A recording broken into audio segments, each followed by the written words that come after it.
Okey, bismillahirrahmanirrahim. So hari ni kita akan belajar bab 15, pembiakan seks, perkembangan dan pertumbuhan dalam manusia dan haiwan.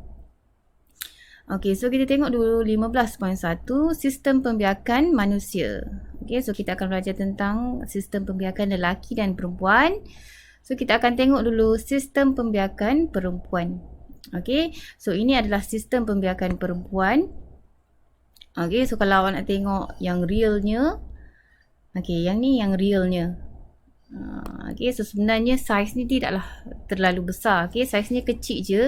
Tapi kalau seseorang perempuan tu mengandung, okay, uterus kita ni ataupun rahim kita ni boleh mengembang berganda-ganda. Kan awak tengok perempuan kan mengandung sampai 9 bulan, 10 bulan, perut dia besar kan. So itu bermakna uterus ataupun rahim kita mengembang secara berganda-ganda. Tapi kalau perempuan tu tak mengandung, organ pembiakan kita ni tidaklah besar mana. Okey, macam sebesar tapak tangan je.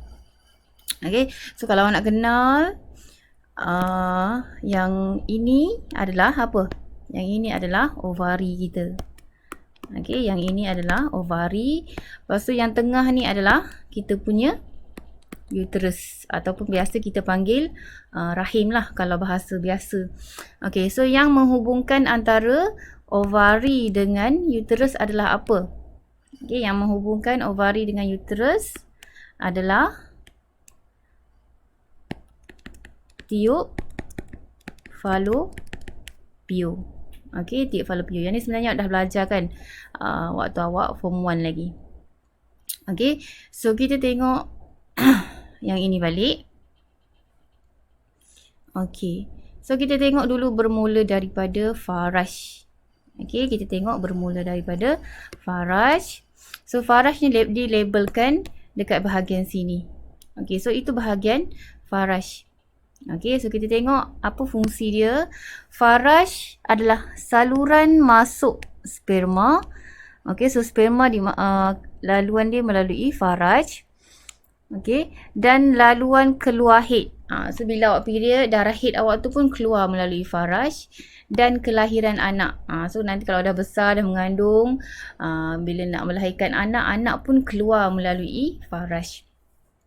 Okey, next cervix. Okey, cervix. So cervix bahagian kat sini.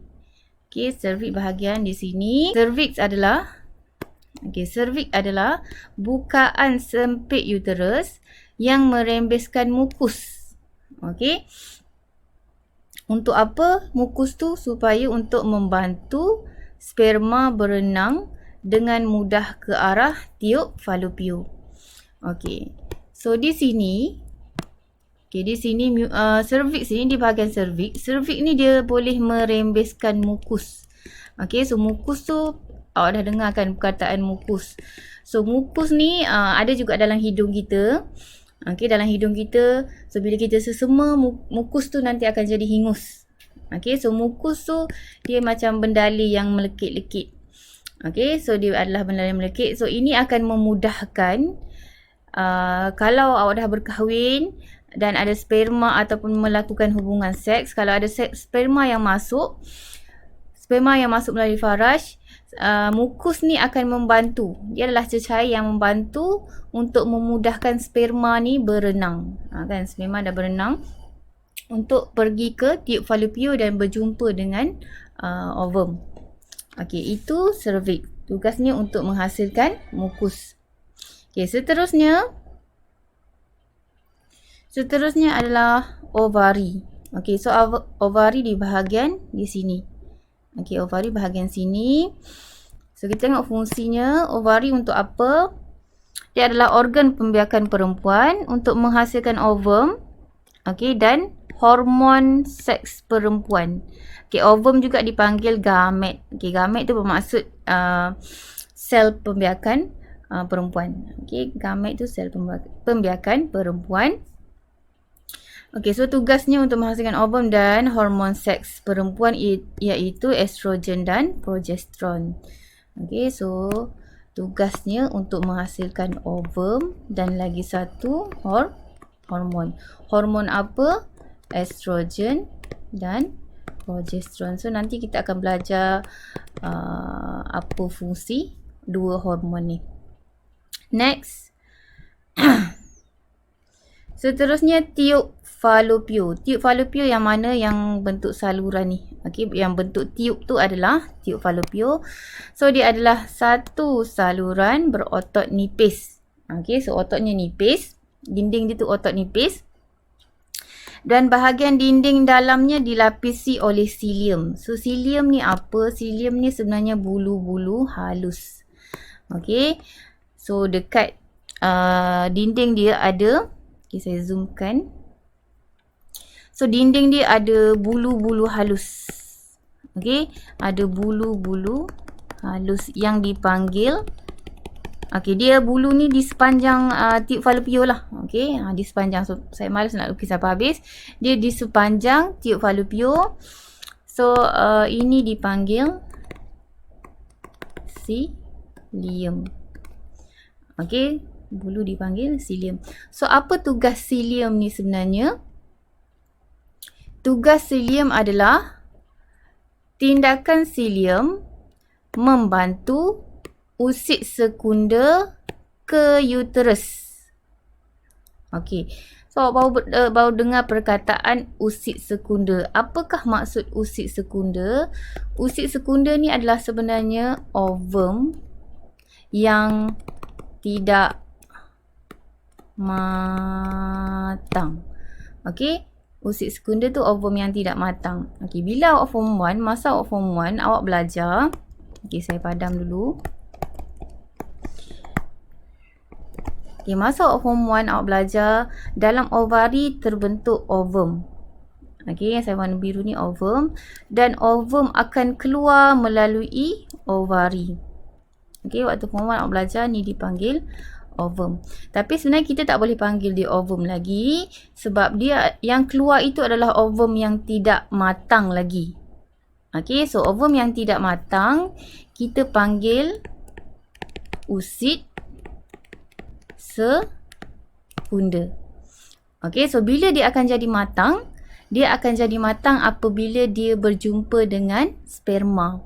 Lepas dia jumpa dengan sperma, sperma masuk dalam usit sekunda, baru kita boleh panggil dia ovum.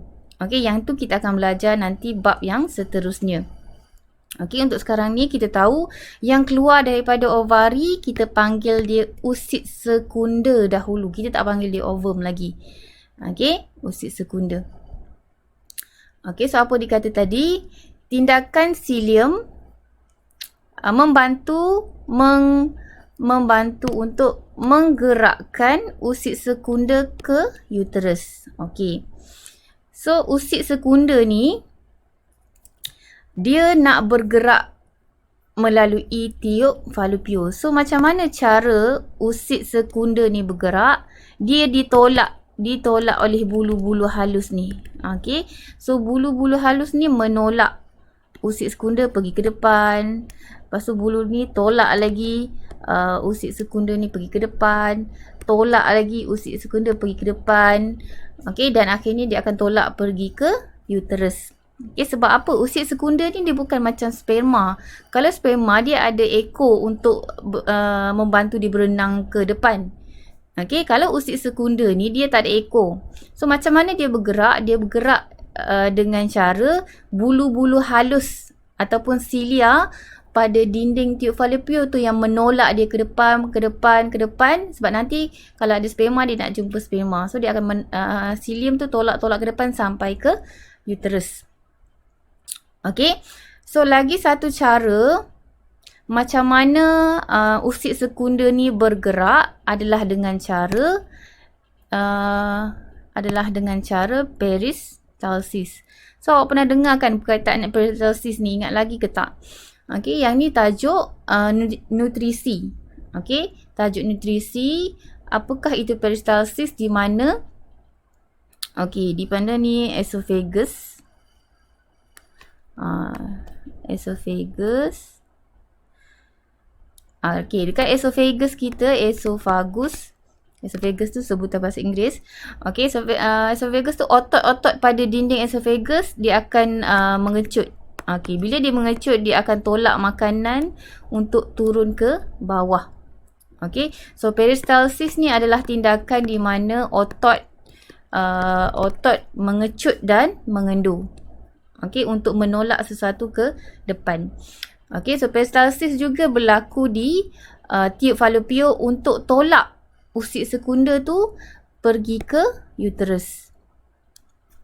Okey, lagi satu, dia juga tindakan cilium dengan peristalsis ni juga boleh menolak embrio. Okey, embrio ni kalau ada persenyawaan antara, contohlah usit sekunda tu keluar. Lepas tu ada sperma. Sperma dengan usit sekunda ni bersenyawa, dia akan jadi zigot. Okey, ini ulang balik waktu awak form 1 awak dah belajar. Lepas zigot tu akan membesar jadi embrio. Okay, so kalau ada persenyawaan, ada fertilization between sperm and ovum, so akan jadi zigot. Okay, maka terhasillah zigot. Zigot akan membesar jadi embrio. So macam mana embrio tu ditolak pergi ke uterus? Sama juga ditolak oleh cilium dan juga peristalsis. Okay, sebab embrio nak pergi menempel pada uterus. Okay.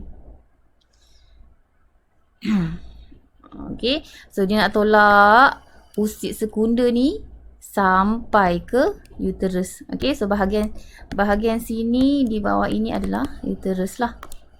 Okay, boleh faham Seterusnya, okay, uterus. Okay, uterus ni di label.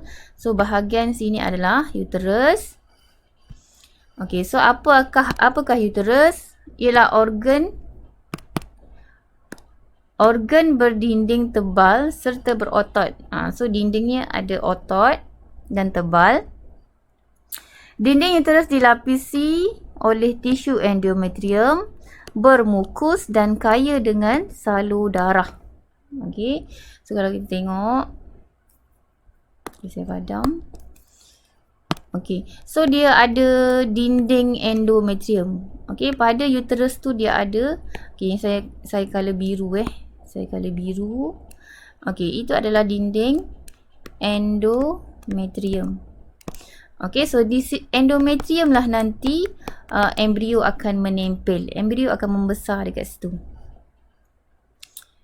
Okay, so dinding uterus dilapisi oleh endometrium, bermukus. Okay, so dekat dinding ni pun dia ada mukus, dia ada cecair mukus dan kaya dengan salur darah.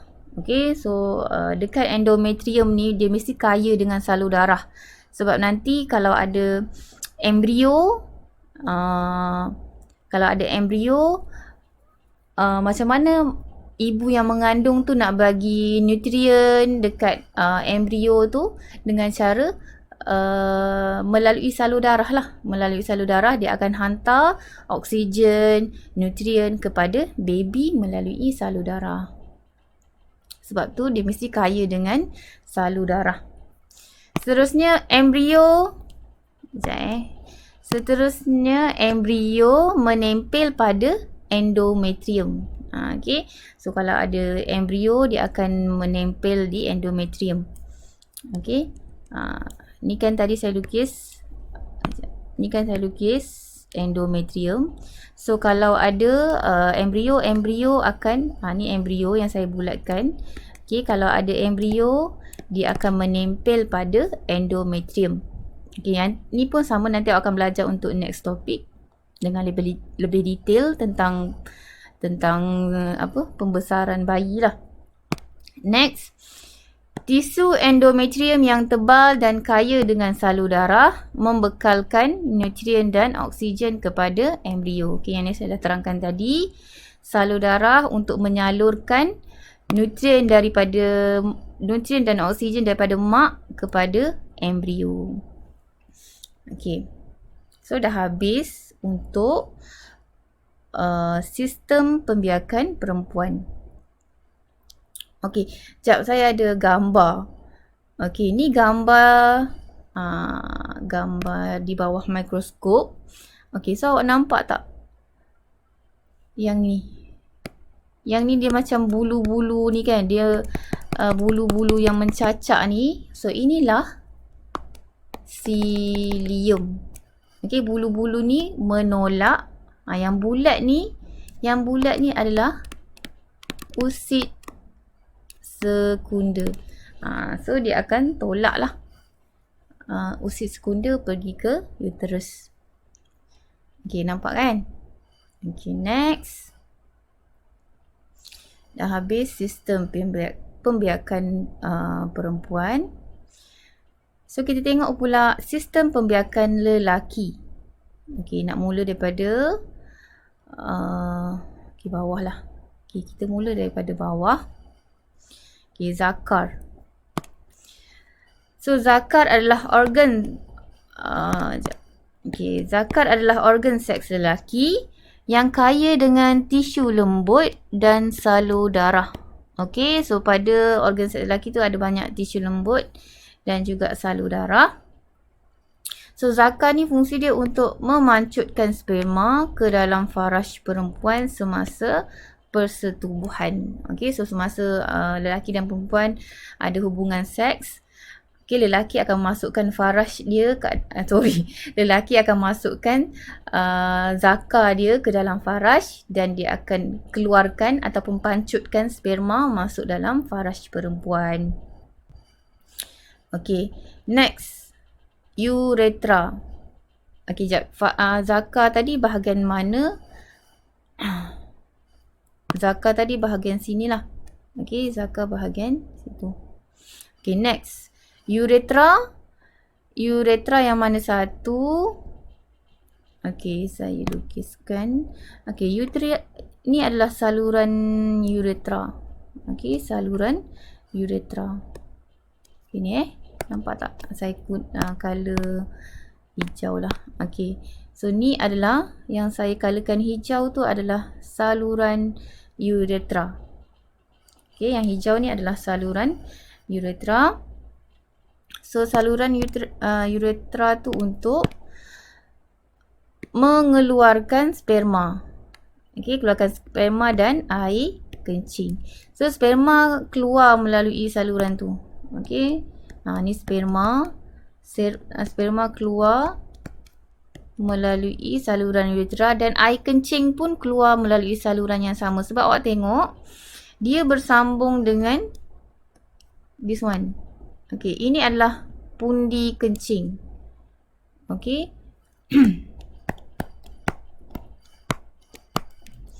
Okey, di sini adalah pundi kencing. Okey, yang bentuk ini ni. So awak tengok pundi kencing itu bersambung dengan uretra. Okey, bersambung dengan uretra. So uretra ni adalah saluran untuk air kencing dan juga untuk sperma juga. Saluran yang sama. Next. Testis. Okey, seterusnya testis. So testis ni bahagian mana? Ni testis. Okey, ni adalah testis. So terdapat dalam skrotum. Okey, terdapat dalam skrotum. Skrotum yang mana? Skrotum yang bahagian luar ni. Okey, so kantung dia tu. Okey, kalau lelaki kan, kalau awak ada adik lelaki kan, awak tengok kan dia ada dua kantung. So, panggil telur tu kan. Okey, so skrotum tu adalah kantung lah, kulit luar. So dalam skrotum tu ada testis. Okey. Next. Menghasilkan sperma, gamet jantan dan juga hormon seks lelaki iaitu testosteron. So fungsi testis ni, okey, so untuk hasilkan sperma dan juga hormon. Sama juga macam perempuan tadi. Yang perempuan tadi untuk hasilkan ovum dan juga hormon. So hormon lelaki dinamakan testosteron. Okey. Next. Okey, so bermakna kalau saya nak lukis, dalam ni adalah tempat penghasilan sperma. Okey, so ada dua, kiri dan kanan lah. Kita macam kita, ovari kita pun ada kiri dan kanan. Lelaki pun testis dia ada kiri dan kanan. So dalam ni adalah tempat penghasilan sperma. Okay. Saya lukislah nak bagi awak nampak. Okay. Ni skrotum. Okay, ni skrotum. Skrotum bahagian luar tadi macam saya cakap ada kiri dan kanan. So bahagian luar ni dipanggil skrotum. Skrotum adalah berupa kantung yang memegang dan melindungi testis. So fungsi skrotum tu untuk protect testis lah. Okay. So dia kulit luar macam casing lah. Casing untuk melindungi testis ni. Okay.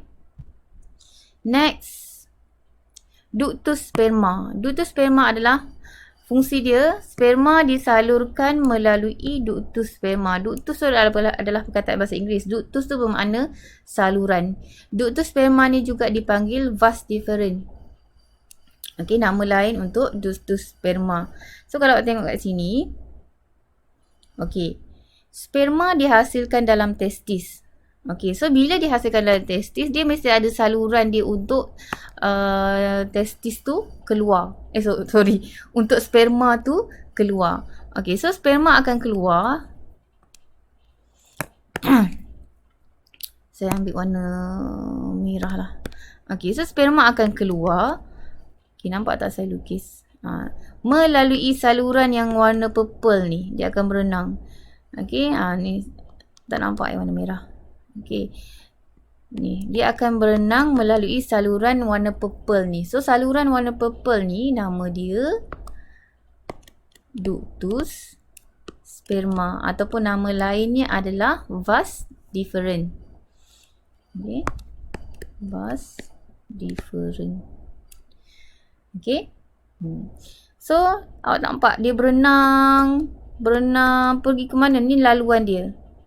Ni laluan dia. Okey. Ni pula. Kita tengok ni apa. Okey. Itu adalah apa? Itu dia label vesicle semen. Okey, vesicle semen ni apa? Semen ni sebenarnya kalau bahasa biasanya orang panggil sebenarnya semen ni adalah air mani. Okey, so kalau lelaki dia akan mengeluarkan air mani. Dalam air mani tu ada sperma. Tapi kita tak nampak lah sperma tu berenang-renang dalam air mani. Okey, sebab sperma tu dia sangat kecil. Kena tengok bawah mikroskop. Yang kita nampak, kita tak nampak. Okey, kalau hanya nampak air mani saja, air saja yang kita nampak. Sperma tu kita tak nampak. Sama juga macam kita. Bila awak period, keluar darah haid. Darah haid tu dalam darah haid tu ada ovum yang dah mati. Okay, sebab ovum tu tidak disenyawakan. Tapi dalam darah haid tu kita tak nampak lah ovum sebiji. Okay, setiap kali awak period, tiap-tiap bulan keluar darah, tapi kita tak nampak ovum yang mati dekat dalam tu. Sebab ovum juga adalah sel yang kita perlu tengok di bawah mikroskop. Okay, so air mani, tapi dalam exam janganlah sebut air mani. Okay, sebut menunjukkan awak ni pelajar bio, sebut semen. Okay, so dia adalah vesicle semen ni merembeskan bendale yang bernutrien untuk sperma. So air mani tu adalah bendale yang ada nutrien. Supaya apa? Supaya sperma ni menjadi sihat. Sihat kenapa? Sebab sperma tu perlukan tenaga yang cukup untuk dia berenang. Okey, sebenarnya bukan sperma saja yang perlukan nutrien. Semua sel dalam badan kita memerlukan nutrien untuk hidup, termasuklah sperma. Okey.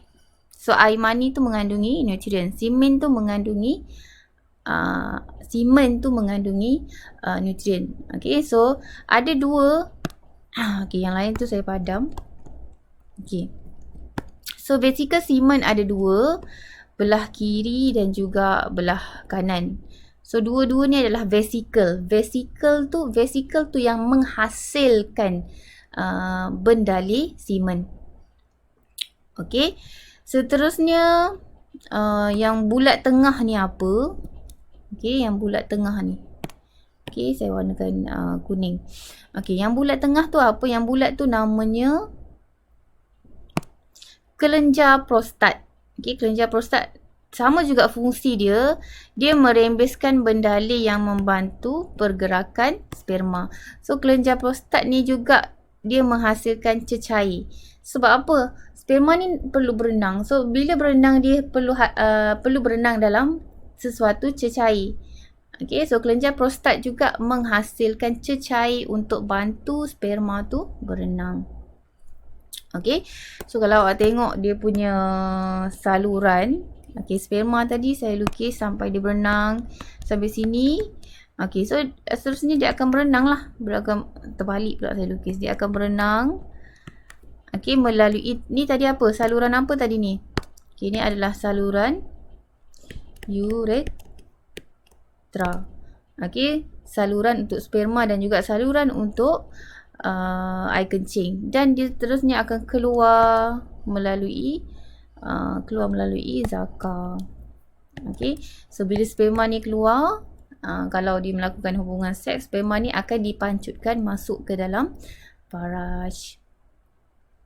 Okay, so itu untuk sistem pembiakan lelaki. Okay, ini secara keseluruhan lah. Okay, sudah habis untuk sistem pembiakan lelaki. Seterusnya kita tengok 15.2, gametogenesis manusia. Apa maksud gametogenesis? Okay, gametogenesis bermaksud proses. Okay, genesis ni proses pembentukan. Gamet ni proses, gamet tu adalah sel pembiakan lah. Okay, so bermaksud proses untuk pembentukan gamet. Okay, proses untuk pembentukan gamet. So keperluan gamet. Kenapa perlu menghasilkan gamet? Kenapa perlu menghasilkan ovum dan sperma? Okay. Okay, so kita tengok. Okay, dia kata proses pembentukan sel pembiakan disebut gametogenesis.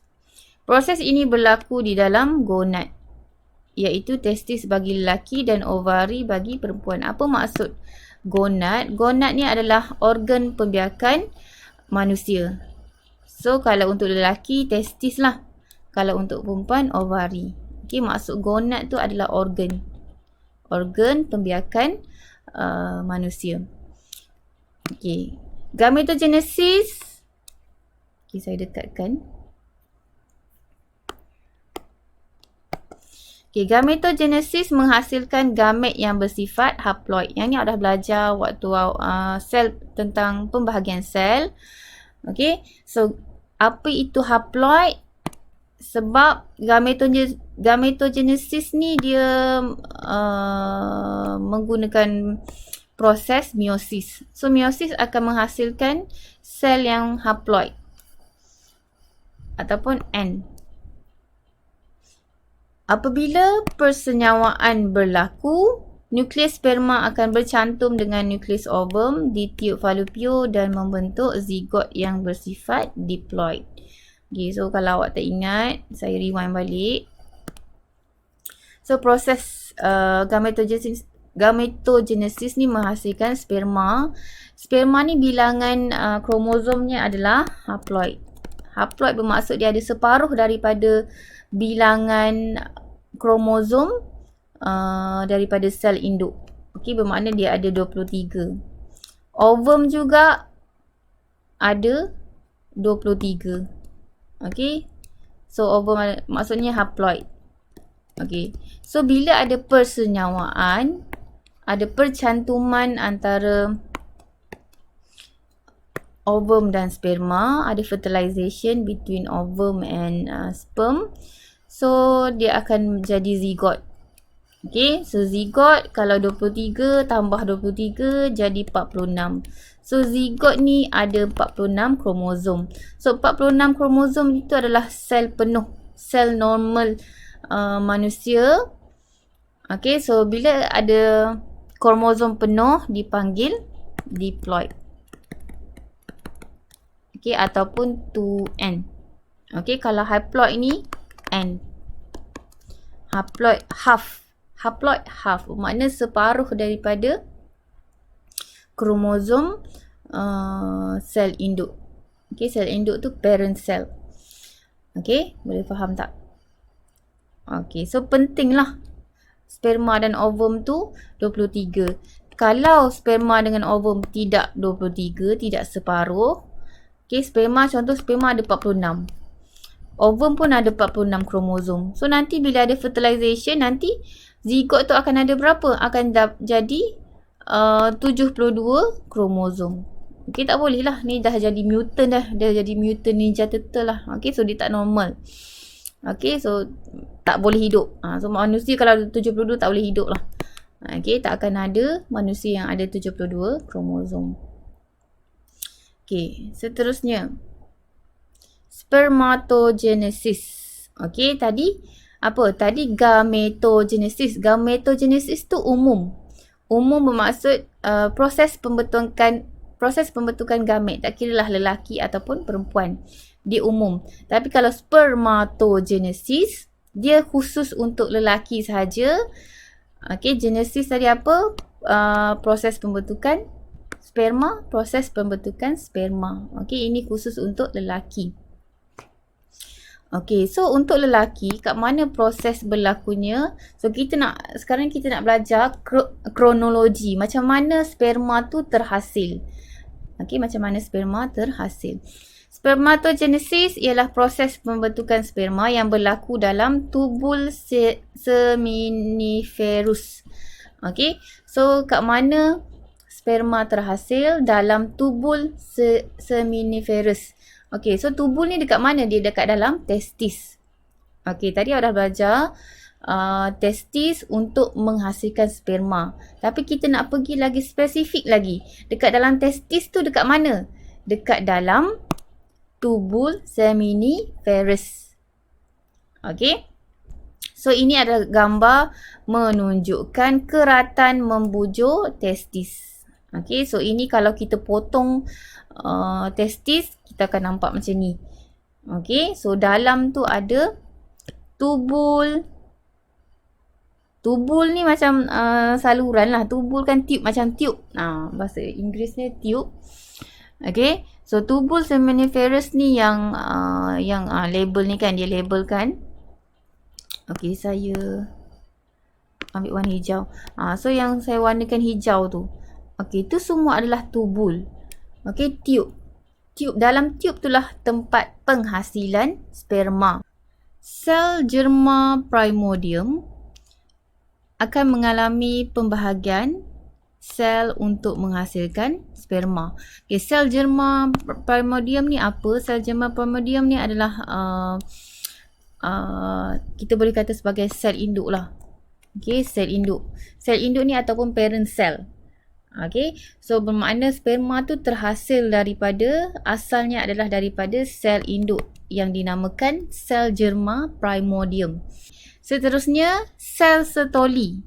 Okay, sel setoli yang terdapat pada dinding tubul seminiferus membekalkan nutrien sepanjang proses ini. Okay, so kita tengok gambar ini, saya ambil. Okay, yang ini gambar dalam tubul seminiferus. Okay, so kita fokus dekat sini.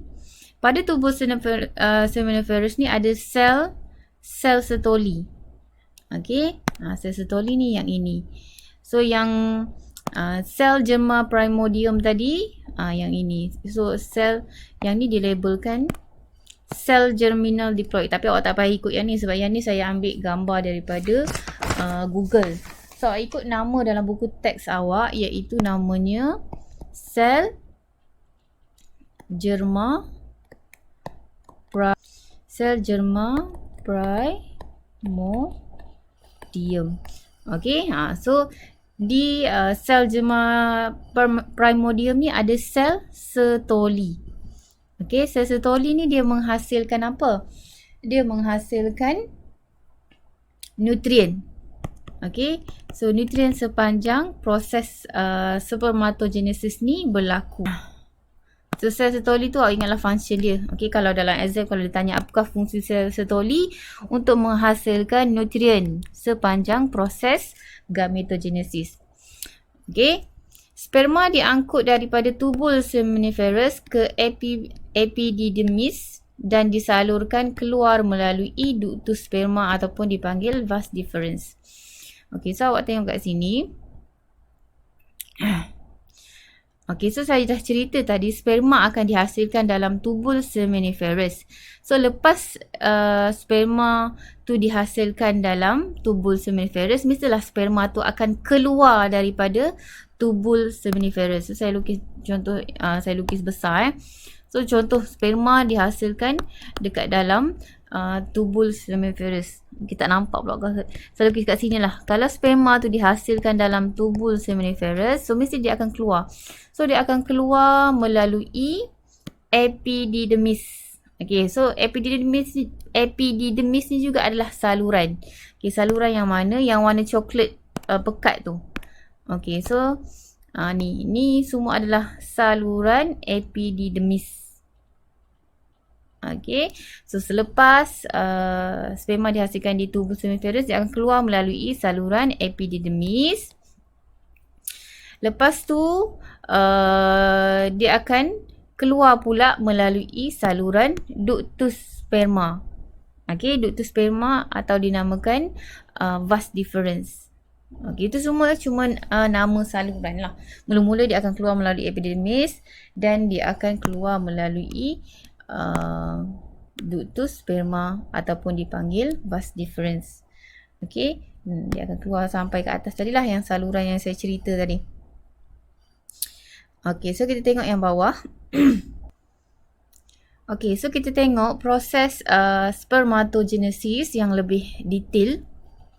Okay, so kita tengok kat sini sel germa, saya zoom, sel germa primordium membahagi secara mitosis untuk menghasilkan banyak spermatogonium yang diploid. Okay, so kita tengok kat sini. So proses penghasilan sperma ni bermula daripada satu sel. So satu sel ini dipanggil sel germa primordium. Okay, yang ni sel germa primordium. Okay, so sel germa primordium ni dia akan membahagi secara mitosis. Okay, awak dah belajar sebelum ni. Mitosis tu adalah proses pembahagian sel di mana daripada satu sel dia akan menjadi dua sel. So setiap dua sel ni dia akan membahagi lagi menjadi dua dan jadi 4 sel. So proses ini dia berlaku berulang-ulang kali. Okay, mitosis ni berlaku berulang-ulang kali sehingga menghasilkan spermatogonium. Okay, so awak jangan pelik dengan nama-nama ni. Okay, so sebab dia adalah nama-nama sel juga. Okay, macam kita lah. Kita asal kita daripada bila sperma dengan ovum bercantum jadi zigot. Dia lepas jadi zigot tu membahagi jadi jadi embrio. Embrio tu membesar lagi, membahagi melalui mitosis jadi fetus. Fetus tu membahagi lagi jadi bayi. Okay, itu proses lah di mana dia berkembang, namanya jadi berubah. So awak jangan pening dengan nama. Mula-mula nama dia sel germa primordium. Lepas tu dia membesar lagi, dia membahagi lagi, dia jadilah nama dia spermatogonium. Okay, dia jadi spermatogonium. Okay, lepas tu spermatogonium ni berkembang menjadi spermatosid primer, iaitu diploid. Okey, kenapa diploid? Spermatogonium ni juga adalah diploid sebab ini adalah proses mitosis. Bila mitosis, kalau yang maknya diploid, anaknya pun diploid. Okey, sebab ini bukan meiosis. Meiosis tak masuk lagi. Okey, mula-mula mitosis dulu. Kalau mitosis, bilangan selnya mesti sama. Kalau atas 46, bawah pun 46. Okey, diploid. So diploid kita wakilkan dengan 2N. Okay, 2N tu bermakna diploid. Okay. Dan lepas tu sel spermatogonium ni dia berkembang. Okay, dia berkembang, dia membesar menjadi spermatosid primer. Okay, ini proses nak hasilkan sperma. Okay, lepas jadi spermatogonium, dia jadi spermatosid primer. Okay, so still diploid lagi. Okay, still diploid lagi sebab ini adalah proses still mitosis. Okay, still mitosis yang berlaku. Okay, selepas tu apa yang berlaku? Setiap spermatosid primer membahagi secara meiosis 1 untuk menghasilkan 2 spermatosid sekunder, iaitu dia adalah dalam bentuk haploid. Okay, so ini baru masuk proses meiosis berlaku.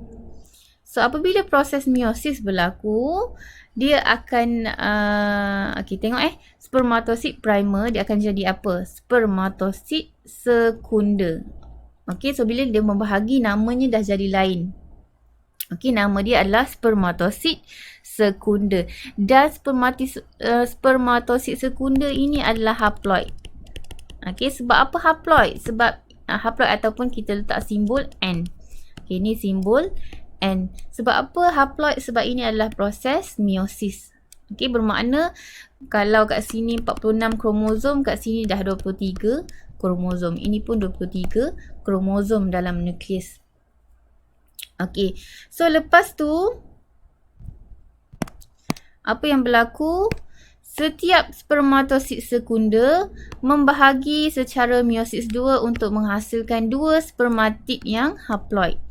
Okey, spermatosid sekunder membahagi secara meiosis. Awak dah belajar meiosis dia ada 2, meiosis 1 dan meiosis 2. Meiosis 1 dan meiosis 2. Kan awak ingat? Yang proses meiosis, satu sel dia akan membahagi 2 kali, so dia akan menghasilkan 4 sel anak. Okay, 4 daughter cell. Okay, so ini beza dia dengan mitosis. Kalau awak tak ingat, awak kena recall balik lah, kena ulang kaji balik tajuk mitosis dan meiosis. Okay, so meiosis dia ada 2 pembahagian, meiosis 1 dan meiosis 2, so dia akan menghasilkan 4 sel anak. So 4 sel anak ini dipanggil spermatid. Okay, spermatid.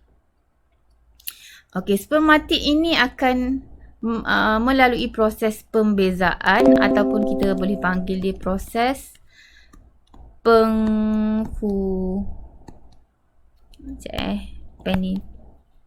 pembezaan ataupun pengkhususan. Okay, so apa maksud pembezaan ataupun pengkhususan? Dia akan berubah daripada dia akan berubah menjadi sel yang mempunyai fungsi yang khusus. Okay, iaitu sperma. Okay, so sperma ni dia ada fungsi khusus dia. Okay, so apa fungsi khusus dia? Sebagai sel pembiakan lah. Okay, fungsi khusus. Okay, fungsi khusus dia sebagai sel pembiakan untuk bercantum dengan ovum. Okay.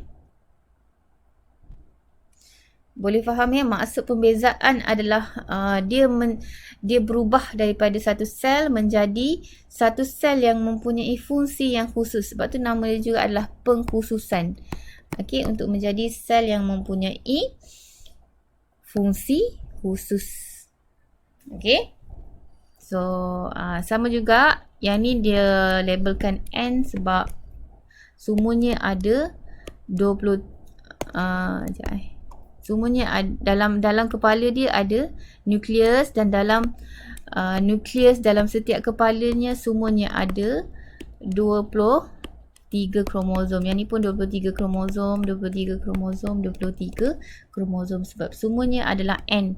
N bermaksud haploid. Okey, boleh faham? So ini proses perkembangan sperm.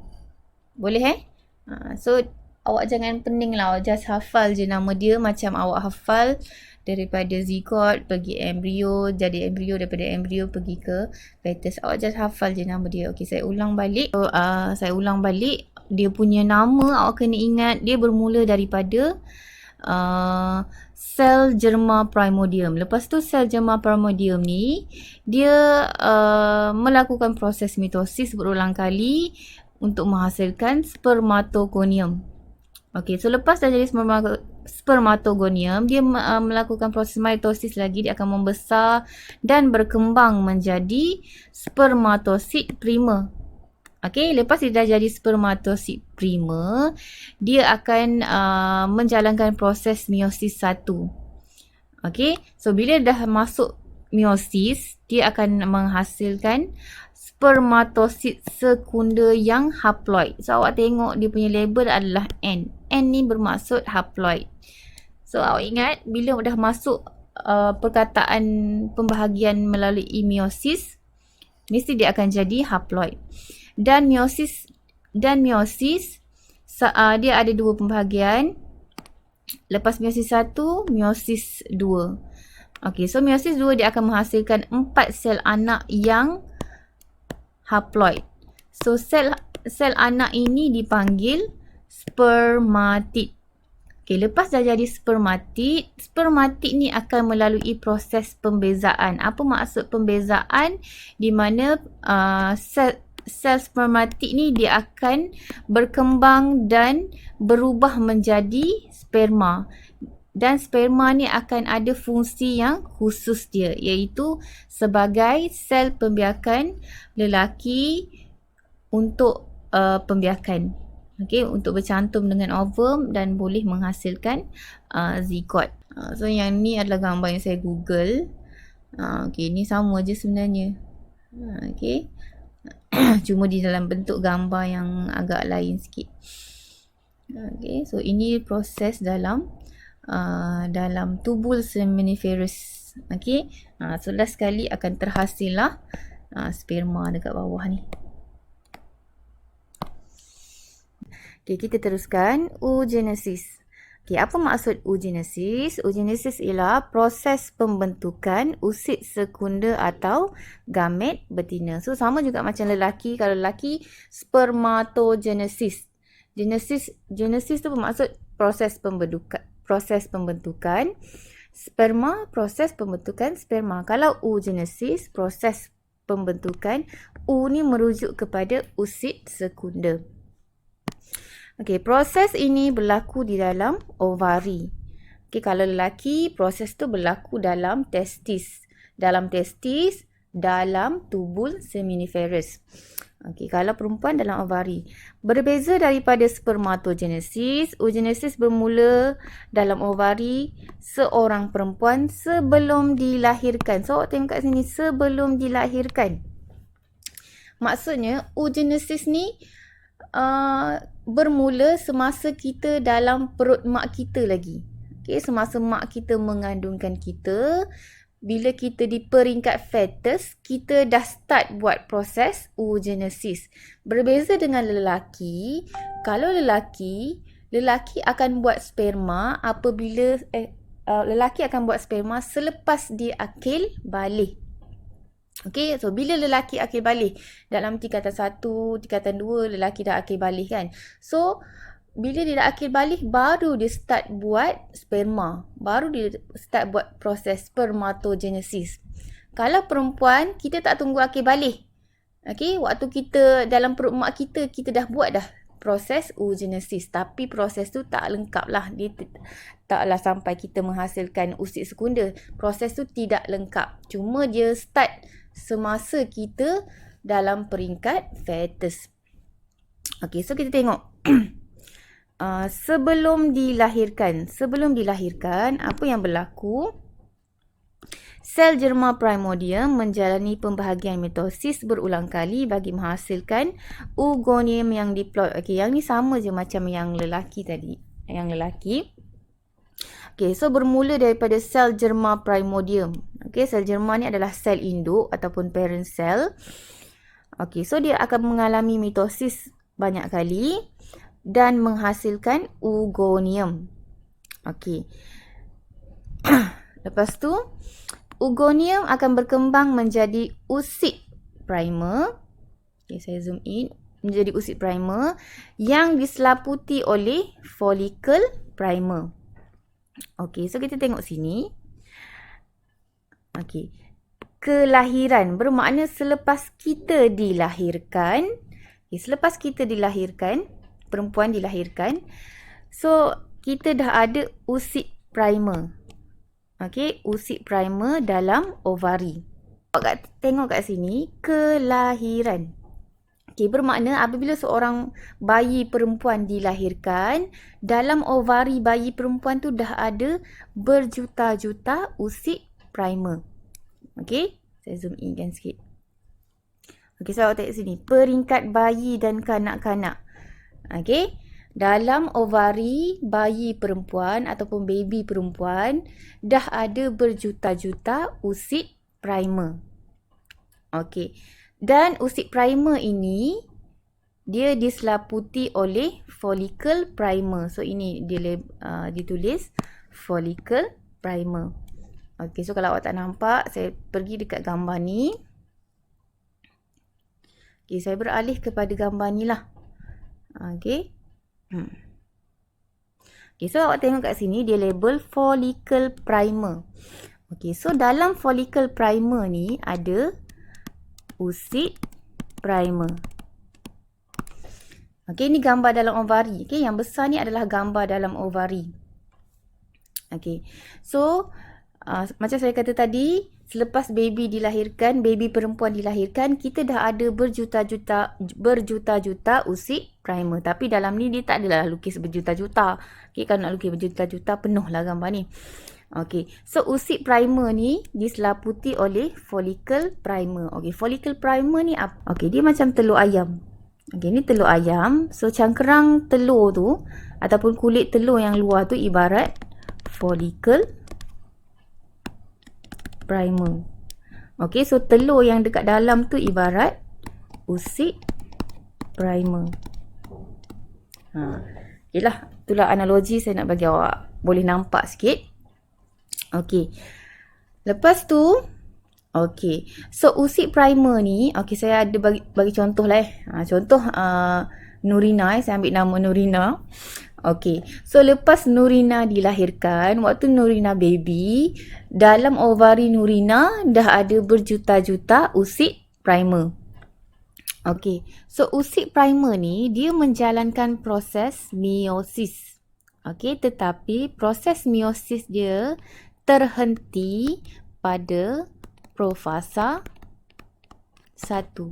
Proses meiosis tu stop pada profasa 1. Bermakna proses oogenesis tidak lengkap.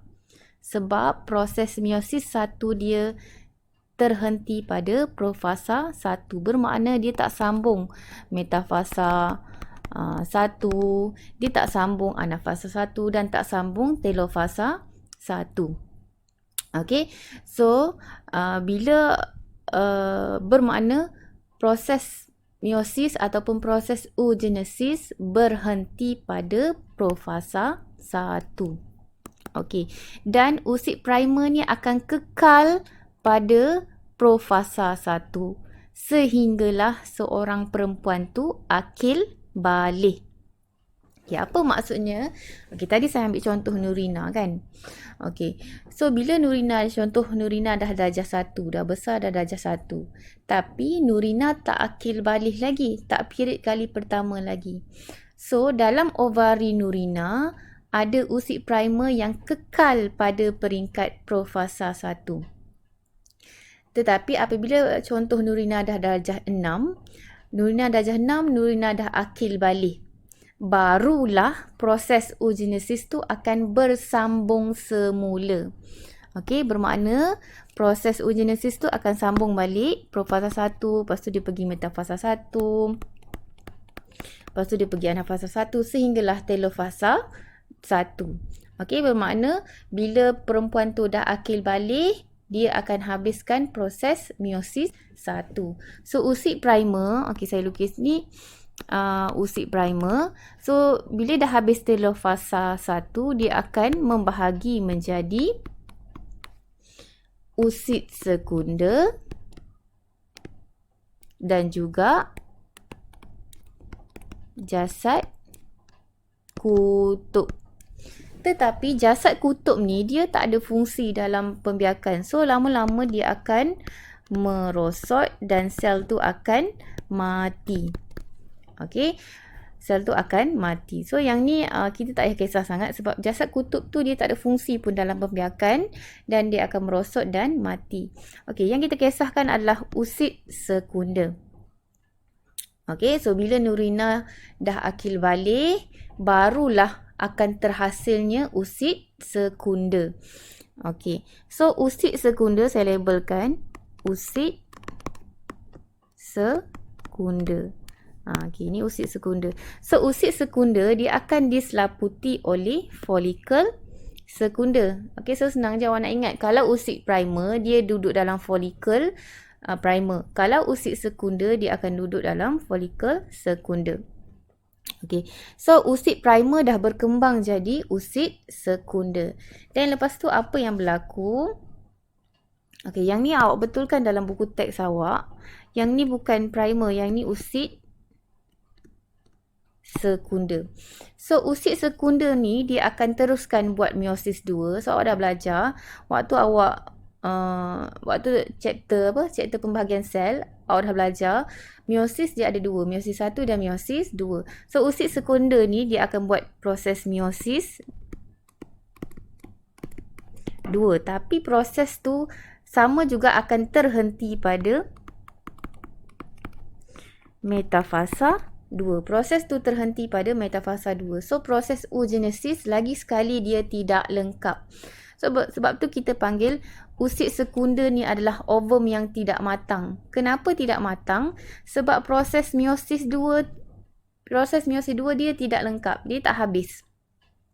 Okey, tak habis. So dia akan menjadi ovum yang tidak matang. Okey, so kalau awak tengok kat sini, follicle graph. Apa maksud follicle graph? Maksud follicle graph adalah follicle yang matang. Okey, follicle tu dah matang. Kalau awak tengok yang tadi, mula-mula dia follicle primer, lepas tu jadi follicle sekunder. Dan akhirnya dia berkembang menjadi follicle graph. Okey, so bila follicle tu dah matang, dia akan mendekati permukaan ovari dan akan mengeluarkan usid sekunder. So usid sekunder ni, dia dah keluar daripada ovari. So kita panggil proses ni sebagai ovulasi. Proses ovulasi adalah proses usid sekunder keluar daripada ovari. Okey, so saya cakap tadi usid sekunder ni adalah ovum yang tidak matang. So bila dia akan jadi ovum yang matang? Apabila ada sperma. Okey, contoh. Okey, saya padam.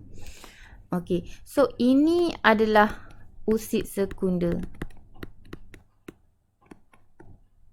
Okey, so kalau ada sperma yang masuk dalam usid sekunder, once sperma tu masuk dalam usid sekunder ni akan sambung balik proses meiosis 2. Okey, yang terhenti pada metafasa 2 tadi. Dia akan sambung anafasa 2, telofasa 2. So bila telofasa 2, usid sekunder ni akan membahagi menjadi ovum dan juga lagi satu jasad kutub. So lagi sekali jasad kutub ni tak ada fungsi, so dia akan merosot dan mati.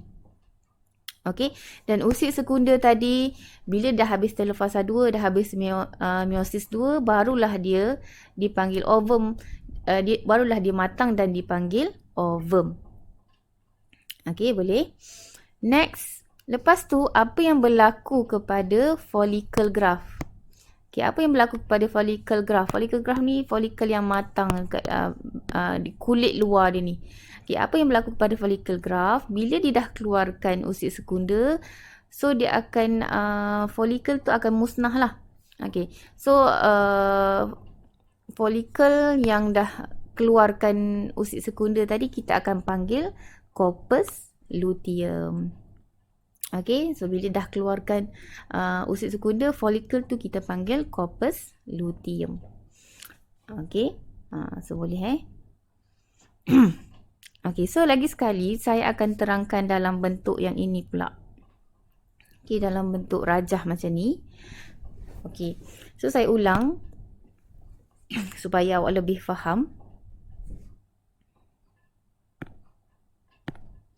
Okey. Mula-mula sebelum kelahiran, okey, sebelum kita dilahirkan, sel germa primordium dia akan menjalankan mitosis berulang kali dan menghasilkan oogonium. Okey. So oogonium ni dia akan berkembang menjadi usid primer. Dia akan berkembang menjadi usid primer. Okey. Selepas kelahiran.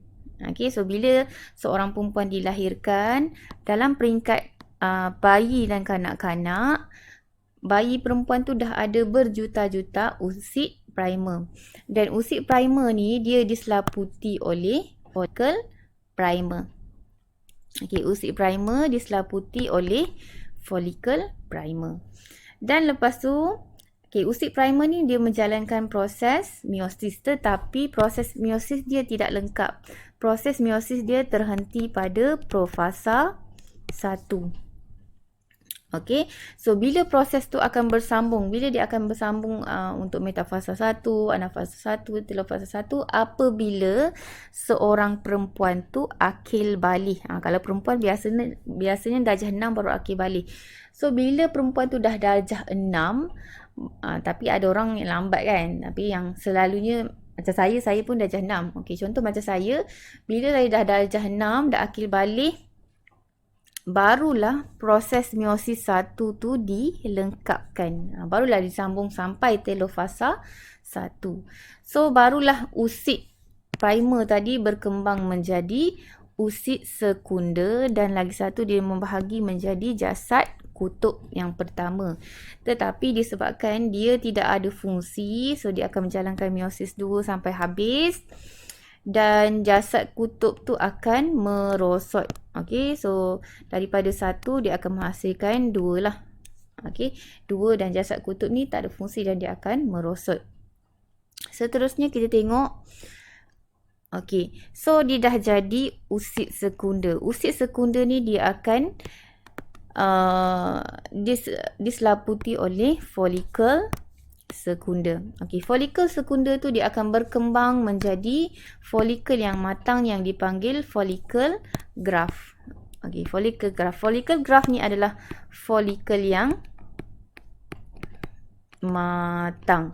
So apabila dia matang, dia akan mendekati ovari untuk mengeluarkan usid sekunder daripada ovari. Usid sekunder yang telah dibebaskan dari ovari. So proses ini kita panggil ovulasi. So apa yang berlaku kepada follicle graft? Dia akan jadi corpus luteum. Follicle tu akan menjadi corpus luteum. So apa yang berlaku kepada usid sekunder? Okey, so ni tadi proses ovulasi. So yang ini adalah usid sekunder.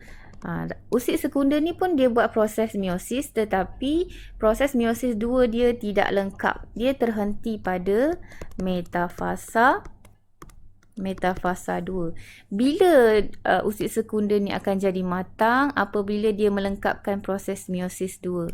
Bila dia boleh melengkapkan proses meiosis 2? Apabila dia bertemu dengan sperma. Ini sperma. Bila ada sperma, barulah dia menghabiskan proses meiosis 2 dan dia membahagi menjadi ovum dan juga lagi satu jasad.